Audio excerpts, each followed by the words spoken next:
பஞ்சாபுடைய முன்னாள் தலைமை நீதிபதியாக இருந்த ஆரியமா சுந்தரம் அவர்கள் செந்தில் பாலாஜி வழக்கை எடுத்ததிலிருந்தே பல்வேறு திருப்பங்கள் ட்விஸ்ட்டுகள் வந்துக்கிட்டே இருக்குது அப்படின்னு சொல்லலாம். ஏன்னா எவ்வளோ வழக்குகள் போட்டும் ஆளுநர் இடைஞ்சல் கொடுத்தும் கூட செந்தில் பாலாஜி தன்னுடைய அமைச்சர் பதவியை ராஜினாமா பண்ணாமல் தான் இருந்தார். உச்சநீதிமன்றம் வரைக்கும் போனாங்க. ஆனால் முதலமைச்சர் எடுப்பது தான் கடைசி முடிவு. ஆளுநருக்கு அதிகாரமே கிடையாது அப்படின்ற ஒரு குட்டை உச்சநீதிமன்றம் சரி உயர்நீதிமன்றம் சரி தொடர்ச்சியாக எதிர்த்தரப்பினருக்கு அதாவது பாஜகவினருக்கு வச்சுக்கிட்டே வந்தாங்க. இப்படிப்பட்ட சூழ்நிலையில் எல்லா நீதிமன்றம் போய் அமைச்சர் பதவியை ராஜினாமா செய்யாமல் இருந்த செந்தில் பாலாஜி அவர்கள் இந்த ஆரியமா சுந்தரம் அவர்கள் வந்த பிறகு தன்னுடைய அமைச்சர் பதவியை ராஜினாமா செய்வதாக அறிவித்தார். அப்படி அவர் அறிவித்தது இன்றைக்கு அவருடைய ஜாமீன் வழக்கில் கை கொடுத்திருக்கு அப்படின்னே சொல்லலாம். அது மட்டும் கிடையாதுங்க, இவர் இந்த பொறுப்பை ஏற்றதிலிருந்தே பல்வேறு கேள்விகளை ஈடியை நோக்கி கேட்டுக்கிட்டு இருக்கிறார். முன்னெல்லாம் பார்த்தீங்கன்னா செந்தில் பாலாஜி அவர்களிடம் கைப்பற்றப்பட்ட அந்த பென்ட்ரைவ் திருத்தப்பட்டது அப்படின்னு தான் செய்தியாக இருந்துச்சு. ஆனால் இப்போ பென்ட்ரைவ் மட்டும் கிடையாது, ஹார்ட் டிஸ்க்கும் சேர்த்து திருத்தவும் பண்ணியிருக்கிறாங்க, பிராண்டையே மாற்றிருக்காங்க அப்படின்ற ஒரு பகீர் தகவல் நேற்றைக்கு கோர்ட்டில் வாதமாக வைக்கப்பட்டிருக்கு. அதற்கு ஈடியும் எதிர்வாதம் வச்சுருக்கிறாங்க. இப்படி என்ன வாதங்கள் வச்சாங்க, நேற்றைக்கு ஒரே நாளில் 2 நீதிமன்றங்களில் செந்தில் பாலாஜியுடைய வழக்கு நடந்துச்சு. இது எல்லாம் பற்றி தான் இந்த வீடியோவில் பார்க்க போகிறோம். இந்த வீடியோவை முழுமையாக பாருங்கள். மறக்காமல் நம்மளுடைய ஒப்பீனியன் தமிழ் சேனலை சப்ஸ்கிரைப் பண்ணிக்கோங்க. செந்தில் பாலாஜி அவர்களுடைய ஜாமீன் வழக்கு சென்னை உயர்நீதிமன்றத்தில் நீதிபதியான ஆனந்த் வெங்கடேஷ் தலைமையில் விசாரணை இப்போ நடத்தப்பட்டு வந்துகிட்டு இருக்கு. இதில் செந்தில் பாலாஜி தரப்பில் ஆஜரான ஆரியமா சுந்தரம் அவர்கள் சில பகீர் தகவல்களை வெளியிட்டிருக்கிறாங்க. என்ன வெளியிட்டிருக்கிறாங்க அப்படின்னா, செந்தில் பாலாஜி அவர்களிடம் கைப்பற்றப்பட்டதாக ஈடி தன்னுடைய ரிப்போர்ட்ல கொடுக்கக்கூடிய அந்த ஹார்ட் டிஸ்க் என்பது HP அப்படின்ற பிராண்ட் நேம் உடையது. ஆனா செந்தில் பாலாஜியிடம் கைப்பற்றப்பட்டதாக கோர்ட்டை சமர்ப்பிக்கப்பட்ட அந்த ஹார்ட் டிஸ்க் என்பது Seagate அப்படின்ற ஒரு பிராண்டை சேர்ந்ததாக இருக்கு. எப்படிங்க HPன்ற ஹார்ட் டிஸ்கை கைப்பற்றிட்டு கோர்ட்ல சப்மிட் பண்ணும்போது மட்டும் Seagate அப்படின்ற ஹார்ட் டிஸ்கை சப்மிட் பண்ண முடியும் அப்படின்ற ஒரு வாதத்தை ஆரியமா சுந்தரம் அவர்கள் எழுப்பியிருக்கிறாங்க. அப்போது HP அப்படின்ற ஹார்ட் டிஸ்கில் இருந்து இருக்கிற டேட்டாவை எல்லாம் Seagate அப்படின்ற ஒரு ஹார்ட் டிஸ்க்கு டேட்டாவை மாற்றிருக்கிறாங்க. இப்படி ஈடி மாற்றுவதற்கு எந்த அதிகாரமே கிடையாது. இப்படி மாற்றிட்டாங்க அப்படின்னாவே அதை நம்ம எப்படி ஆதாரமாக எடுத்துக்கொள்ள முடியும்? இதன் மீது ஒரு சந்தேகம் நமக்கு வருதா இல்லையா அப்படின்ற கேள்வியும் வச்சிருக்கிறாங்க. அது மட்டும் கிடையாது, வெறும் ஹார்ட் டிஸ்க் மட்டுமல்லாது பென்ட்ரைவையும் பிராண்டை மாற்றி கோர்ட்டில் ஈடி சப்மிட் பண்ணியிருக்கு அப்படின்ற வாதத்தை ஆரியமா சுந்தரம் அவர்கள் வச்சிருக்கிறாங்க. அப்போ ஹார்ட் டிஸ்க் மட்டுமல்ல, பென்ட்ரைவையும் இவங்க பிராண்டையும் மாற்றிருக்கிறாங்க, திருத்தமும் பண்ணியிருக்கிறாங்க. அப்போ டோட்டலாக இங்கே டிஜிட்டல் எவிடன்ஸ் எல்லாமே ஈடி திருத்தம் மேற்கொண்டிருக்கிறாங்க. அப்போ ஆதாரங்களை எல்லாம் இவர்கள் ஜோடிச்சிருக்கிறாங்க அப்படின்ற சந்தேகத்தை ஆரியமா சுந்தரம் அவர்கள் எழுப்புறாங்க.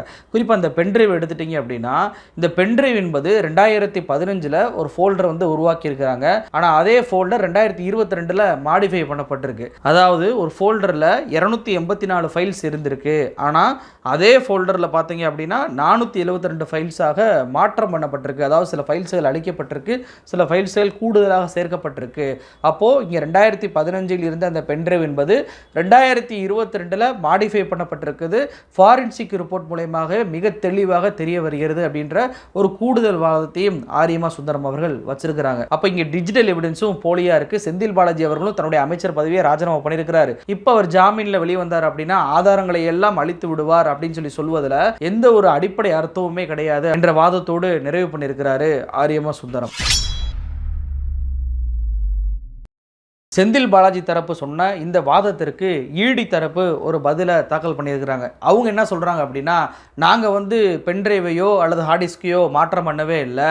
இது எல்லாம் சென்னை மத்திய குற்றப்பிரிவு போலீஸார் கைப்பற்றப்பட்ட அந்த ஆவணங்கள் மட்டும்தான், நாங்கள் எதுவும் புதுசாக கைப்பற்றலை. சென்னை பெருநகர் போக்குவரத்து ஆஃபீஸில் கைப்பற்றப்பட்டது Seagate ஹார்ட் டிஸ்க் தானே தவிர HP ஹார்ட் டிஸ்க் கிடையாது.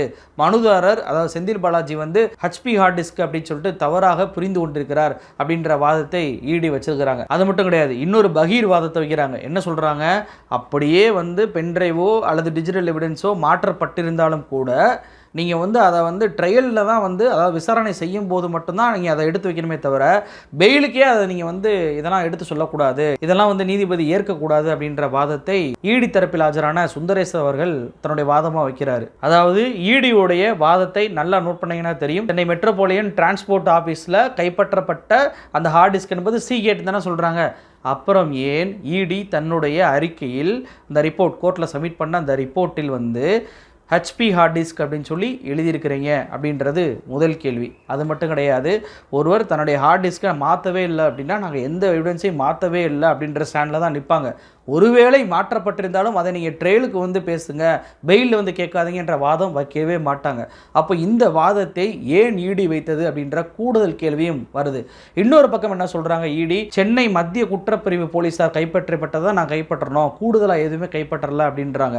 ஆனால் அதே வாதத்தை செந்தில் பாலாஜி வைத்த போது இந்த ஈடி எதிர்ப்பு தெரிவிச்சாங்க. என்ன தெரியுமா, நான் ஏற்கனவே சொன்னேன், ஒரே நாளில் 2 நீதிமன்றத்தில் செந்தில் பாலாஜி வழக்கு நடந்துச்சு அப்படின்னு சொல்லி. இன்னொரு வழக்கு எங்கே நடந்துச்சு அப்படின்னா சென்னை அமர்வு நீதிமன்றத்தில் நீதிபதி அள்ளி தலைமையில் ஒரு வழக்கு நடந்துச்சு. அந்த வழக்கில் செந்தில் பாலாஜி கூடுதலாக ஒரு மனுவை தாக்கல் பண்ணுறாரு. என்ன தாக்கல் பண்ணுறாங்க அப்படின்னா, இப்போ ஏற்கனவே வந்து மத்திய குற்றப்பிரிவு போலீஸார் என்னுடைய வழக்கை விசாரிச்சுட்டு வர்றாங்க, இதே நேரத்தில் ஈடியும் விசாரிச்சுட்டு வர்றாங்க. ஒருவேளை இந்த மத்திய குற்றப்பிரிவு போலீஸார் என்னை விடுவித்தாலோ என்னை நிரபராதி என்றாலோ ஈடியோட வழக்கே செல்லுபடியாகாமல் போயிடும். அப்போ அவர்கள் விசாரணை முடிச்ச பிறகுதான் ஈடி விசாரணையே தொடங்கணும், அது வரைக்கும் ஈடியோட விசாரணைக்கு தடை போடணும் அப்படின்னு சொல்லி ஒரு மனுவை தாக்கல் பண்ணுறாங்க. இதற்கு ஈடி நேரம் சொல்கிறாங்க, இவர் வந்து ட்ரையல் நடப்பதையே தள்ளி போடுவதற்கு, கேஸை லேட் ஆக்குறதுக்கு எல்லா வேலையும் பார்த்துக்கிட்டு இருக்காரு அப்படின்ற ஒரு எதிர்ப்பை ஈடி அங்கே பதிவு பண்ணுறாங்க. ஆனால் சென்னை உயர்நீதிமன்றத்தில் ஈடி என்ன சொல்லுது, நாங்கள் ஹார்ட் டிஸ்க் வந்து நாங்கள் கைப்பற்றல, அவர்கள் கைப்பற்றியது சென்னை குற்றப்பிரிவு போலீஸார் தான் சொல்லி அவங்க மேலே பழைய போடுறாங்க. எதுக்கு ஈடி இந்த ரெட்ட நிலைப்பாடு எடுக்கிறது அப்படின்ற கேள்வி இங்கே எழாமல்ல. அது மட்டும் கிடையாது, ஆரியமா சுந்தரம் அவர்கள் மிக தெளிவாக சொல்கிறாரு. என்ன சொல்கிறாரு, 2015 இருந்த அந்த ஃபோல்டர், அந்த ஃபைல் என்பது 2022 பென்ட்ரைவில் மாடிஃபை பண்ணப்பட்டிருக்கு அப்படின்றாரு. 2022 இந்த வழக்கை ஈடி தான் விசாரித்து வந்தாங்க, ஈடி கையில் தான் அந்த பென்ட்ரைவ் இருந்திருக்கு. அப்படின்னு இருக்கும்போது ஈடி தான் இதை திட்டமிட்டு அளித்தார்களா அப்படின்ற கேள்வியை ஆரியமா சுந்தரம் எழுப்புவதில் என்ன தவறு இருக்கிறது அப்படின்ற ஒரு பார்வையும் இன்னைக்கு எழாமல் இல்லை. இதில் ஒரு கூடுதல் விஷயமாக என்ன நடக்குது அப்படின்னா, ஈடி செந்தில் பாலாஜி அவர்கள் வீட்டிலிருந்தும் சரி தலைமைச் செயலகத்திலும் சரி கைப்பற்றப்பட்ட பொருட்கள்லாம் இருக்குல்ல, அது என்னென்ன பொருட்கள் அப்படின்ற பொருட்களை செந்தில் பாலாஜி அவர்களோட தரப்புலேருந்து கொடுக்காமே இருந்தாங்க, நீதிமன்றத்திலேயே சமர்ப்பிக்காமல் இருந்தாங்க. அதாவது மின்னணு எவிடன்ஸ், இந்த டிஜிட்டல் எவிடன்ஸை எல்லாம் 6 நாட்கள் கழித்து தான் ஈடி வந்து கோர்ட்லேயே சப்மிட் பண்ணுறாங்க. இதை அப்போது செந்தில் பாலாஜியுடைய வழக்கறிஞர்களாக இருந்தவே நீதிமன்றத்தில் ஒரு குற்றச்சாட்டாகவே வச்சாங்க. அப்போ ஒட்டுமொத்தமாக பார்க்கும்போது செந்தில் பாலாஜி அவர்களிடம் கைப்பற்றப்பட்ட இந்த ஹார்ட் டிஸ்க்கும் பென்ட்ரைவும் பிராண்ட் மாற்றப்பட்டு தான் கோர்ட்டில் சப்மிட் பண்ணப்பட்டிருக்கா அப்படின்ற கேள்வியை உறுதி செய்வதாகவே அரசியல் விமர்சகர்கள் பார்க்குறாங்க. இந்த குற்றச்சாட்டுகளை எல்லாம் உறுதிப்படுத்துவதாக ஈடி இப்போ இன்னொரு பல்ட்டி எடுத்துக்கிறாங்க. என்ன தெரியுமா சொல்கிறாங்க, செந்தில் பாலாஜியுடைய வழக்கை நீங்கள் எடுத்துட்டீங்க அப்படின்னா அவர் மீதான குற்றச்சாட்டு என்ன, 1,34,00,000 ரூபாய் அவர் வந்து ஜாப்புக்கு லஞ்சமாக வாங்கினார் அப்படின்றதான் குற்றச்சாட்டு. ஆனால் இன்னைக்கு ஈடி கோர்ட்டில் என்ன தெரியுமா சொல்லியிருக்கிறாங்க, அது 1,34,00,000 கிடையாது, மொத்தம் 67,75,00,000 ரூபா. இதில் 67,75,00,000 ரூபாயில் 30,66,00,000 ரூபாயை செந்தில் பாலாஜி வெவ்வேறு இடங்களில் பதுக்கி வச்சிருக்கிறாரு, மீதமுள்ள 37 கோடி ரூபாயையும் அவர் தான் பதுக்கி வச்சிருக்கிறாரு அப்படின்ற ஒரு புது தகவலை இன்னைக்கு ஈடி வெளியிடுறாங்க. அதாவது இவ்வளவு நாட்கள் கிட்டத்தட்ட செந்தில் பாலாஜி கைது பண்ணப்பட்டது ஜூன் மாதம் 14ஆம் தேதி சென்ற வருடம் கைது பண்ணாங்க 2023. 8 மாத காலமாக அவர் சிறையில் இருக்கிறார். இப்போ எல்லாம் கண்டுபிடிக்காத இந்த ஈடி திடீரென்று நேற்று வந்து இல்லை அது 1 கோடி ரூபாய் இல்லை 67 கோடி ரூபாய் அப்படின்னு சொல்லிட்டு ஒரு புதிய வாதத்தை வைக்கிறாங்க. இந்த 1 கோடி ரூபாய்க்கு ஏற்கனவே செந்தில் பாலாஜி தரப்பு மிக தெளிவான ஒரு பதிலை சொன்னாங்க. என்ன சொன்னாங்க, அதாவது இந்த செந்தில் பாலாஜியை பொறுத்த வரைக்கும் அவர் வருமான வரியை கட்டிக்கிட்டு வராரு, அப்படி இருக்கும்போது பேங்க் வழியாக அவர் இந்த மாதிரி பணத்தை வாங்கி இருந்தார் அப்படின்னா அவருடைய ஸ்டேட்மெண்ட்லேயே அதை எதிர் வச்சிருக்கும்ல, அப்போ அந்த பணத்தை எப்படி வாங்கினாருன்னு சொல்லி ஈடியை சொல்லுங்க அப்படின்னு சொல்லி கேட்கும்போது ஈடி தரப்பு என்ன தெரியுமா சொன்னாங்க, அவர் வங்கியில் வாங்கலாட்டி என்ன, அவர் வந்து கையில் கூட வாங்கியிருக்கலாம்ல அப்படின்ற வாதத்தை வச்சாங்க. அப்போ செந்தில் பாலாஜி பணத்தை கையில் வாங்கினாரா இல்லை வங்கியில் வாங்கினாரா இல்லை வேறு வழியாக எங்கேயாவது வாங்கினாரான்ற ஆதாரம் கூட ஈடிக்கு முழுமையாக தெரியாத போது இப்போ 1 கோடி ரூபாய் இல்லை அது 67 கோடி ரூபான்னு சொல்லுவதே இந்த வழக்கில் எப்படியாவது செந்தில் பாலாஜிக்கு ஜாமீன் கிடைக்கக்கூடாது அப்படின்ற ஒரு எண்ணம் தான். சரி, இப்போ நடந்த சம்பவங்கள்லாம் பார்த்துட்டு ஈடி இப்படியெல்லாம் செய்யாதுங்க, அது நேர்மையான அமைப்புங்க, அவங்கெல்லாம் எதுக்கு பென்ட்ரைவை மாற்றணும், அவங்க எதுக்கு ஹார்ட் டிஸ்கை மாற்றணும் அப்படின்ற கேள்வியை சில பேர் கேட்கலாம். ஆனால் ஈடி இது போன்ற காரியங்களில் இதற்கு முன்னர் ஈடுபட்டிருக்கிறாங்க.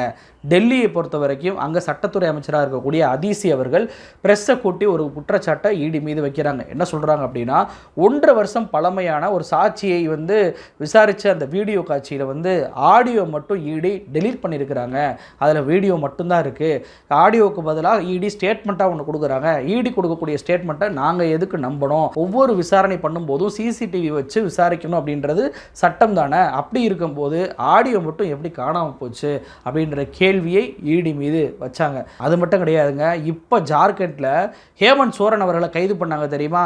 அதாவது மொத்தம் 8 ஏக்கர் லேண்டில் 8 ஏக்கரில் இவர் கனிம வழங்கத்துக்கு டெண்டர் விட்டார், அது முறைகேடாக பயன்படுத்திட்டாரு, சட்டவிரோத பணப்பரிமாற்றம் பண்ணியிருக்காரு அப்படின்னு சொல்லி ஈடி அவரை கைது பண்ணாங்கல்ல. அப்போ கூட ஹேமந்த் சோரன் மிக தெளிவாக சொன்னார், நான் வந்து அந்த லேண்டு என் பேரில் இருக்குன்னு சொன்னீங்கன்னாவே நான் ஜார்க்கண்டை விட்டே போயிடுவேன்றார். ஒரு பழங்குடி அப்படிலாம் ஈஸியாக சொல்லிட மாட்டாங்க. பழங்குடிகளை பொறுத்த வரைக்கும் அவங்களுக்கு நிலம் தான் முக்கியம், இடம் தான் முக்கியம்னு சொல்லுவாங்க.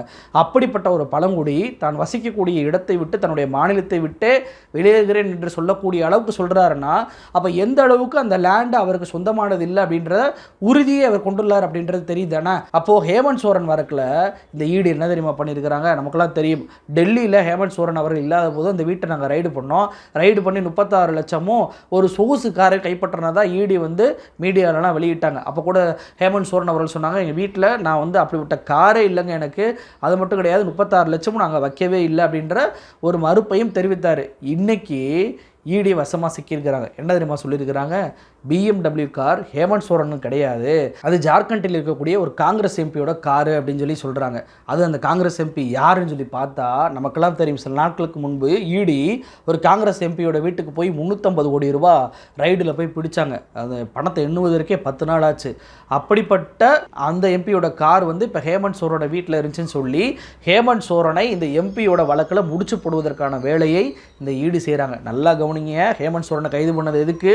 லேண்டு விஷயத்துக்காக கைது பண்ணிட்டு இன்னைக்கு சம்மந்தமே இல்லாமல் இவருடைய கார் அங்கே நின்றுச்சு, அதனால் அவரை நாங்கள் இந்த வழக்கிலையும் சேர்த்து விசாரிக்க போகிறோம் அப்படின்னு சொல்லி ஈடி இன்னொரு வழக்கையும் சேர்த்து இப்போ முடிச்சு போடுறாங்க. அப்போ இதுலேருந்து என்ன தெரியுது அப்படின்னா, ஈடி எதாவது ஒன்று சொல்லி கைது பண்ணிடுறது, ஆனால் ஆதாரங்களை கொடுப்பதற்கான வழி இல்லாமல் வேறு வேறு வழக்குகளை, இப்போ எப்படி செந்தில் பாலாஜிக்கு 1 கோடி இல்லை 67 கோடி அப்படின்னு சொல்கிறாங்களோ, அதே போல் இப்போ BMW கார் வந்து அவரோடது இல்லை, ஆனால் காங்கிரஸோட எம்பியோடது, ஆனால் அவர் வீட்டில் இருந்திருக்கு, அதனால் லிங்க் இருக்குமோ அப்படின்ற கேள்வியெல்லாம் இன்னைக்கு ஈடு எழுப்பதற்கு காரணம் அவர்களிடம் ஆதாரம் இல்லையோ அப்படின்ற கேள்வியை தான் இன்னைக்கு பொதுமக்களுக்கு எழுப்பாமல் இருக்கு. சிம்பிள் கேள்விங்க, எப்படி காங்கிரஸோட எம்பியோட காரு ஒரு முதலமைச்சருடைய வீட்டுக்குள்ளே போய் நிற்கும்? அதற்கு எவ்வளவு அனுமதிகள் இருக்குது? அப்படியான விடுவாங்களா? அவர் இல்லாத போது அப்படி காரை நிப்பாட்டுவதற்கான அனுமதி கிடைக்குமா? ஏன்னா இதையுமே ஹேமந்த் சோரன் அவர்கள் மறுத்திருக்கிறாரு. அப்போது திட்டமிட்டு ஈடி பழிவாங்குவதற்காக இப்படியெல்லாம் செய்கிறதா அப்படின்ற கேள்வியை இன்னைக்கு எழுப்பாமல் இல்லை. சரி, வழக்குகளில் தான் இப்படியானது செய்கிறாங்க அப்படின்னா ஈடி அதிகாரிகளாவது நல்லவங்களா அப்படின்னு சொல்லி பார்த்தா, டெல்லியில் இப்போ நம்மளுக்கு மதுபான ஊழல் வழக்கு அப்படின்னு சொல்லி ஆம் ஆத்மியுடைய எம்பிக்களையும் துணை முதலமைச்சரை கைது பண்ணி வச்சுருக்கிறாங்கல்ல, அந்த வழக்கில் சிபிஐ கிட்ட ஈடி அதிகாரிகள் வசமாக சிக்கினாங்க. சும்மா சாதாரண அதிகாரிகள் கிடையாது, அசிஸ்டன்ட் டைரக்டரும் ஒரு கிளர்க்கும் மாட்டியிருக்கிறாங்க. எதுக்கு? அதாவது இந்த வழக்கில் ஒரு தொழிலதிபர்கிட்ட 5 கோடி ரூபாய் லஞ்சம் வாங்கி சிக்கியிருக்கிறாங்க. இந்த ஈடி சிபிஐ கைது பண்ணுச்சு. அது மட்டுமா, தமிழ்நாட்டில் ஒரு டாக்டரை மிரட்டி அங்கீத் திவாரி வசமாக சிக்கி இன்னைக்கு வரைக்கும் ஜாமீன் கிடைக்க முடியாமல் தவிச்சுக்கிட்டு இருக்காரு. ஆனால் அந்த ஈடி என்ன சொல்கிறாங்க? டெல்லிக்கு இந்த வழக்கை மாற்றுறாங்க, சிபிஐக்கு மாற்றுங்கன்னு கேட்குறாங்க. ஜாமீன் இன்று வரைக்கும் கேட்டுக்கிட்டே தான் இருக்கிறாங்க தமிழ்நாட்டில். தமிழ்நாடு மட்டுமா, ராஜஸ்தான் நீங்கள் எடுத்துட்டிங்கன்னா அங்கேயும் கூட சிட்ஃபண்ட் கேஸில் வந்து 15 லட்ச ரூபா லஞ்சம் வாங்கியதாக ஈடி அதிகாரிகள் அங்கே இருக்கக்கூடிய லஞ்ச ஒழிப்புத்துறையிட்ட சிக்கினாங்க. இப்படி ஈடி அதிகாரிகளும் புனிதம் கிடையாது, அவர்கள் எடுக்கக்கூடிய அந்த வழக்குகளையும் திட்டமிட்டு காழ்ப்புணர்வுகளை வேறு வேறு வழக்குகளை கோர்த்து இந்த வழக்குகளை முடிச்சு போடக்கூடிய வேலையை ஈடு செய்கிறதா அப்படின்ற கேள்வியை இது போன்ற உதாரணங்கள் நமக்கு எழுப்பாமல் இல்லை. சரி, செந்தில் பாலாஜி வழக்கில் இறுதியாக ஈடி என்ன தெரியுமா சொல்றாங்க? ஒரு நாள் முன்பு இவர் அமைச்சர் பதவியை ராஜினாமா பண்ணிட்டாரு, அதையும் ஏற்றுக்கிட்டாங்க. அதுக்காக இவர் எப்படி வெளியிட முடியும்? இவர் இன்ஃப்ளூயன்ஸ் இல்லாத ஆளாக மாறிடுவாரா? ஏற்கனவே இவர் வந்து சாட்சிகளை எல்லாம் சமாதானப்படுத்தி கேஸை வாபஸ் வாங்க வச்சவர், அதனால் இவர் வெளியிடாதீங்க, இவர் மேலே ஏற்கனவே 30 கேஸ் இருக்குது, ஐடி அதிகாரிகளை தாக்கியிருக்கிறாங்க, இவருடைய தம்பி அசோக்குமாரை இன்ன வரைக்கும் எங்களால் பிடிக்க முடியல அப்படின்ற வாதங்களெல்லாம் ஈடி வச்சிருக்கிறாங்க. நான் என்ன கேட்குறேன், இந்த அசோக்குமாரை ஈடி இன்னும் பிடிக்கவில்லையா? இது ஒரு புரியாத புதிராகவே இருக்குங்க. ஈடியை பொறுத்த வரைக்கும் உலகளாவிய அளவில் எங்கே வேணாலும் போய் எந்த டேட்டா வேணாலும் வாங்கக்கூடிய திறமை, அதிகாரம் எல்லாமே ஈடிக்கு இருக்கும்போது எப்படி சாதாரண ஒரு அசோக்குமாரை இவரால் பிடிக்க முடியல? ஏன்னா செந்தில் பாலாஜியுடைய பெற்றோருங்க, அவங்க வந்து வயசானவங்க, அவங்களோட வீட்டுக்கு ரைடு போகிறாங்க. ரைடு போகும்போது எப்படி போகிறாங்க? கேரள பதிவன் வாகனத்தில் போகிறாங்க, அங்கே எஸ்கார்டு இல்லாமல் போகிறாங்க. ஏன்னா எஸ்கார்டுனா லோக்கல் போலீஸ் ஸ்டேஷனில் சொல்லணும், அப்போ அது சொல்லிட்டோம்னா அங்கே உஷாராயிருவாங்கன்ற ஒரு எண்ணத்தில் எஸ்கார்டு கூட இல்லாமல் கேரள வாகனத்தில் போய் மறைமுகமாக போய் ரைடெல்லாம் பண்ணுறாங்க. இப்போ இவ்வளவு கெடுபிடிகள் சாதாரண ஒரு வயசானவங்களுக்கு பண்ணும்போது இந்த அசோக் குமாரை உங்களால் ஏன் பிடிக்க முடியல? மேற்கு வங்கத்தில் ஒரு தலைவர், அவர் போய் நீங்கள் இதே மாதிரி தான் ரைடு பண்ண போகிறீங்க, அவர் வீட்டுக்குள்ளே இருந்துக்கிட்டு வெளியே வர மாட்டாரு அப்படின்னு சொல்கிறீங்க. எப்படி சொல்கிறீங்க? அவருடைய செல்ஃபோன் சிக்னல் உள்ளே காட்டுது, அதனால் அவர் உள்ளதான் இருக்காருன்னு சொல்லி வாதம் வச்சிங்கல்ல. அசோக் குமாரோடைய செல்ஃபோன் சிக்னல் இது வரைக்கும் ஆன் ஆகவே இல்லையா? இல்லை அவர் வேறு சிம் கார்டை மாற்றினா கூட உங்களுக்கு கண்டுபிடிக்க முடியாதா? செந்தில் பாலாஜியோடைய பழைய ஹார்ட் டிஸ்கையும் பழைய பென்ட்ரைவ் வச்சே வழக்குகளை உங்களால் இது பண்ண முடியுது அப்படின்னா அசோக் குமாரை உங்களுக்கு கண்டுபிடிப்பதற்கு எவ்வளவு நேரம் ஆகும்?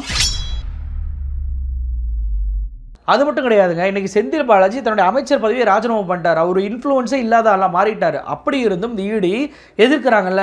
ஆனால் இதே இடி உச்சநீதிமன்றத்தில் என்சிபி, அதாவது நவாப் மாலிக் அப்படின்ற ஒரு எம்எல்ஏ, அவர் மெடிக்கல் பெயில் கேட்குறார் உச்சநீதிமன்றத்தில். அந்த மெடிக்கல் பெயிலுக்கு இடி அப்போஸ் பண்ணவே இல்லை. செந்தில் பாலாஜிக்காவது ஜாப் ஸ்கேம் அப்படின்றதான் சொல்கிறாங்க. ஆனால் அந்த நவாப் மாலிக் மீது பல்வேறு தீவிரவாத சட்டவிரோத பணிமாற்றம்லாம் நடந்திருக்கு. தாவூத் இப்ராஹிம்லாம் அதில் தொடர்பில் இருக்கார். அப்படிப்பட்ட நவாப் மாலிக்கு இல்லை நாங்கள் அவருடைய ஜாமீன் மனுவை நாங்கள் எதிர்க்கலை அப்படின்னு சொல்கிறாங்க. ஏன் சொல்கிறாங்க தெரியுமா? அவர் பாஜக கூட்டணி இருக்கக்கூடிய என்சிபியான அஜித் பவார் கேம்பில் போய் சேர்ந்துட்டார். அதனால அவருக்கு இடி அப்போஸ் பண்ண மாட்டேது. ஆனால் செந்தில் பாலாஜிக்கு மட்டும் இவங்க அப்போஸ் பண்ணுறாங்க. இது மட்டும் கிடையாதுங்க. 3 நாளைக்கு முன்னாடி மகாராஷ்டிராவுடைய முன்னாள் முதலமைச்சரான அசோக் சவான் அவர்கள் காங்கிரஸ்லேருந்து விலகி பிஜேபியில் போய் சேர்ந்தார். அவர் மீதும் இடி வழக்கு இருக்கிறது. அதாவது 2011 ஆதர்ஸ் ஊழல் அப்படின்னு சொல்லுவாங்க. அதை லஞ்ச ஒழிப்புத்துறை அங்கே இருக்கக்கூடிய மகாராஷ்டிராவில் இருக்கக்கூடிய போலீஸ் கண்டுபிடிக்கிறாங்க. அதற்கு பிறகு சிபிஐ விசாரிக்குது. அதன் பிறகு அந்த வழக்கை இடி கையில் எடுக்கிறாங்க. ஆனால் இன்று வரை இடி அசோக் சவான் மீது எந்த நடவடிக்கை எடுக்கல, ஒரு கைது பண்ணலை, ஒரு சார்ஜ் ஷீட் கூட போடலை. இன்னைக்கு அவர் பாஜகவுடைய ராஜ்யசபா எம்பி கேண்டிடேட்டாக மாறிட்டார். ஏன் அசோக் சவானை கைது பண்ணலை? அது மட்டும் உங்களுக்கு ஊழலாக தெரியலையா?